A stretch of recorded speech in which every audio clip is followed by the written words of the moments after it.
moo di président de la République Bassirou Diomaye Faye bi mu ñëwee fële ca Côte d'Ivoire lu tax ki nga xam ne moo di vice président bi moo ko jël si fële nga xam ne ca aéroport ba lu tax gisuñ ki nga xam ne moo di président bu Côte d'Ivoire di Alassane Ouattara jël si ko mu bëri ñu bëri ñu ngi ciy gis ñu ngi ciy posé ay questions naan lan moo waral loolu. Voilà, donc loolu ñoo ko gisandoo donc ñoo ko gisandoo président Diomaye ba muy wàccee fële ci aéroport bu Abidjan ñu gis ni que ñi ko gàttandu donc président bi bokk ci donc ñu gis ràññee fa premier ministre donc Alassane Ouattara et le vice président ñoom la ñu gis ñoom ñoo gàttandu président Bassirou Diomaye Faye amaana sénégalais ñoom dañoo bëgg ay détails c'est normal aussi loolu mu ngi may fàttali keroog ba mu comment dirais-je le président rwandais donc Paul Kagame mu may fàttali Paul Kagame ba muy dem en 2022 ba muy dem France ñu gis président Macron envoyé son premier ministre pour mu accueillir ko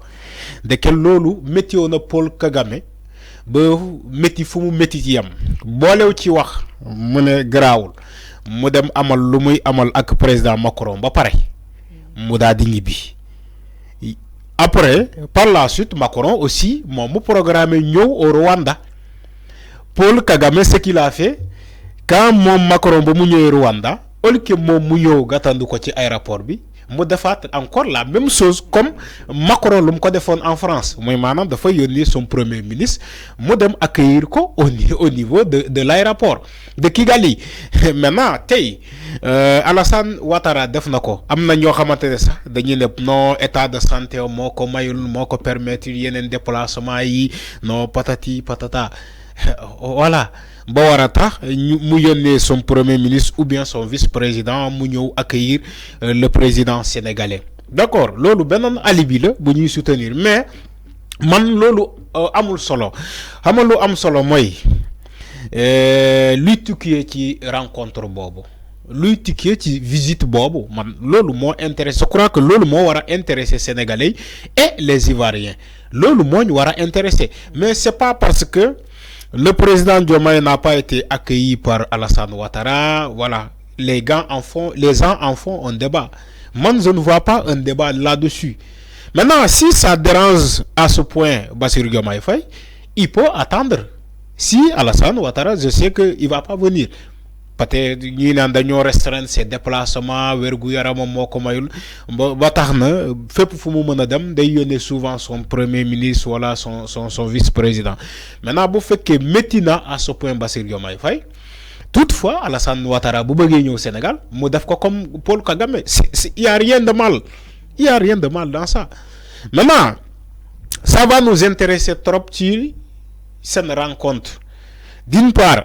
Alassane Ouattara qui est là en tant qu'expérimenté, yàggal lool ci bopp réew Côte d'Ivoire, et de l'autre côté, un nouveau président qui est élu fraîchement au Sénégal au suffrage universel.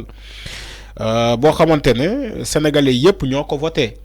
mu am majorité dès le premier tour. Te aussi un Bassirou Diomaye Faye boo xamante ne c'est sa première fois d'être président de la République. Comme niñ ko gisee ci photo yi.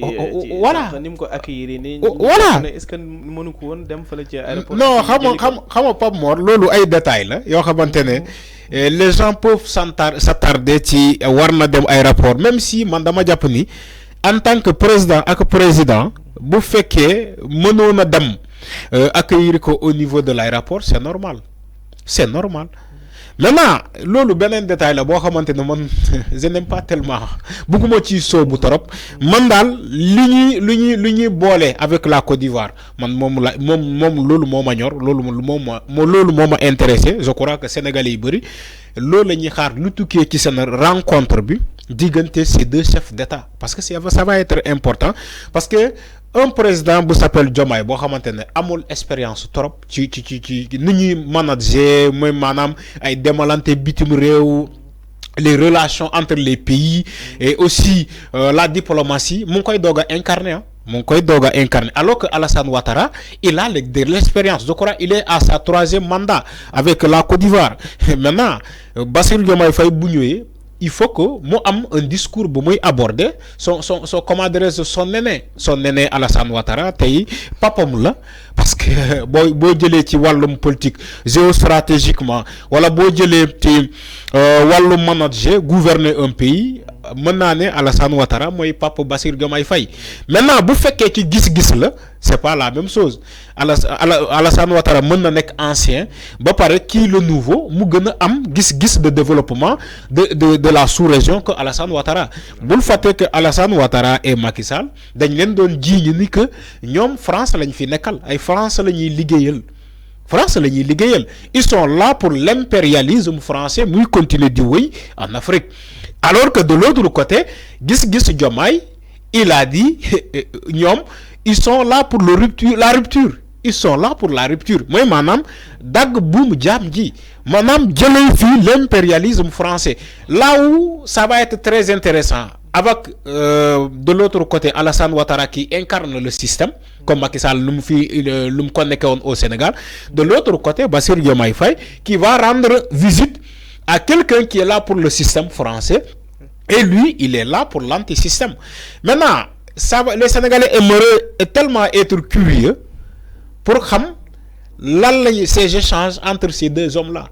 ci lan la ñuy waxtaan concrètement ba xam ndax ci li ñuy waxtaan ils vont trouver réellement un terrain d'entente parce que dans ce cas la France va s'immiscer dans le jeu. La France va s'immiscer dans cette rencontre parce que si Alassane Ouattara est là pour la France comme ñu ngi koy jiiñ chaque fois et Bassirou Diomaye Faye qui est là pour l'antisystème ba léegi gis nga sax demagul France est-ce que ba léegi voilà waxtaan nañu ak Macron je ne sais pas peut-être wax nañu téléphone wala lu mel noonu mais visite déplacement loolu ba léegi amagul entre Diomaye ak Macron. Maintenant ça va être très intéressant entre Alassane Ouattara ak Diomaye lu ñuy waxtaan parce que le Sénégal aujourd'hui c'est un plaque tournant géostratégiquement le Sénégal dafa am lu muy poser ci Afrique rawatina Afrique de l'Ouest donc la Côte d'Ivoire aujourd'hui comment dire mooy c'est un puissant en Afrique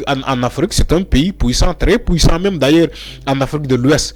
La Côte d'Ivoire et le Nigeria aujourd'hui c'est des pays économiquement très puissants mais Sénégal aussi c'est la plaque tournante de l'Afrique de l'Ouest.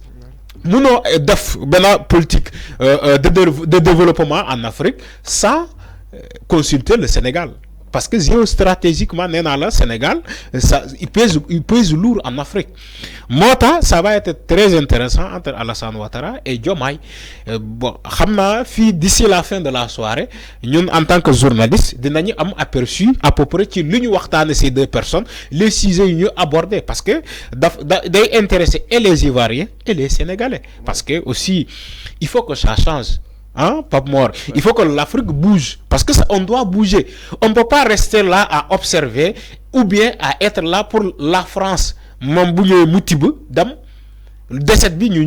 peut pas continuer d'avoir ces arts de politique en Afrique. Il faut que ça change et ça doit changer parce que l'Afrique est incarnée par des jeunes qui ont la fougue. Par des jeunes, des jeunes ñu mel ni Sonko ñu mel ni Alassane comment dirais-je Bassirou Diomaye Faye excusez-moi ñu mel ni Assimi Goïta Ibrahima Keïta des jeunes ainsi parmi tant d'autres ñoo xamante ne ils sont là ils veulent prendre en main le développement de l'Afrique te qui dit aussi le développement de l'Afrique quelque part pas mort il faut dire aussi des relations bilatérales gagnant-gagnant entre nous et bañuñu la France c'est-à-dire que waxuñu ni que duñu am ay liens avec la France non dañu ne désormais bu ñu naree am ay liens avec ay nasaraan si que ça soit la France l'Angleterre la Russie l'Espagne ou keneen ak keneen bu ñu naree am des relations na doon ay relations gagnant-gagnant la win-win comme le disent l'anglais. On ne peut pas se permettre que les entreprises françaises ñu ñëw implanter au Sénégal ils font leurs bénéfices au Sénégal mais ils payent pas dans le trésor sénégalais. Ils ne payent pas dans le trésor public sénégalais. Tout ça, ça doit changer. On ne peut pas se permettre, si nous avons un marché au Sénégal ou bien en Afrique, nous avons privilège les entreprises françaises. On ne peut pas se permettre, à ce 21e siècle, 2024, cette même forme de politique. Oui. Moi, là, voilà, l'Afrique doit bouger. Et il y a des jeunes qui sont là, comme Diomaye, qui veulent bouger cette Afrique-là. Et aussi, pays, Alassane Ouattara, ils sont obligés de l'engamer, de boire ce qu'ils parce que ça ne peut pas continuer comme ça, franchement. Comme rupture, voilà, rupture. Et la rupture, ça va commencer par l'Africain lui-même. Attention, c'est très intéressant. Tu ne peux pas, non, rupture, warna am, rupture, patati, alors que la rupture même ne commence pas par nous-mêmes, l'Afrique. La rupture doit commencer par nous-mêmes, les États africains. Moi, tant que je suis commencer à élaborer donc sa diplomatie d'abord ici, sur la sous-région. En France, ou en Angleterre, ou en Finlande, dans la sous-région. C'est ça la diplomatie. Bon, que tout change, il faut que ça change d'abord en Afrique. Une perception yi am ci ay dëkk africains yi dëkk yeneen dëkk africains perception bu ñu am ci Sénégal mais mu doon perception bu méngoo la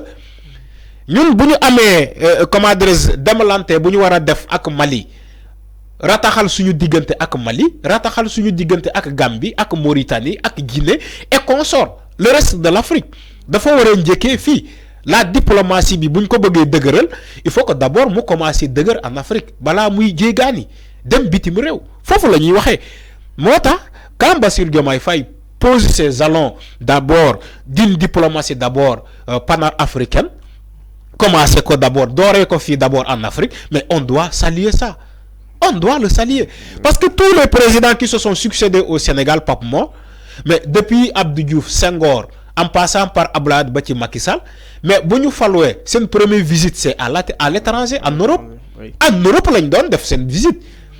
c'est lu mel ni gulet Bassirou Diomaye Faye la am ñu fal ko ba pare mu commencer ses visites dans la sous-région donc loolu mooy wane que ni li ñuy gis ni muy ñëw kon mën nañ ko rafetlu te aussi mën nañ ko jàppale te ci lu mu soobu nii parce que dañuy ne kin bu naree xeeñ su baxee dafay xeeñ te aussi Bassirou Diomaye Faye doxalin comportement bi muy def nii dans la sous-région c'est à saluer te dañuy rafet njort ni que ce qui s'annonce franchement donc ça s'annonce bon dans le futur ça s'annonce bon dans le futur pour l'Afrique et aussi pour le reste du monde. Et puis gis nañ ki nga xam ne moo di son premier ministre di Ousmane Sonko war nar a def tournée fa nga xam seen moo ci pays